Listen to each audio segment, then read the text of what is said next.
Overcorrect rotations as needed, okay? Sometimes, again, you might only need a little bit of overcorrection, sometimes you might need a little bit more, and sometimes you might need a lot more, depending on what the teeth are telling you and how they responded to your initial setup.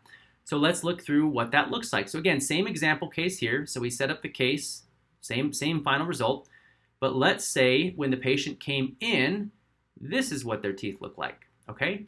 And you can see that although we set up those teeth to be perfectly straight, looking at where they initially were, our setup was fine, but the teeth didn't respond that way completely. So they actually didn't correct completely yet.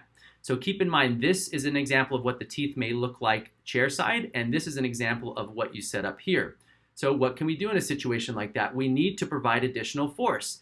Yes, I can rescan the teeth, but that's going to take doctor time and energy. So what I'm going to do is I'm going to make an adjustment chair side, and I'm going to place additional force, just like a detail bend in a wire or using some sort of an auxiliary to a rotation wedge, something like that. I'm going to place additional forces in the aligner because these teeth have told me that they need additional force in order to correct to ideal.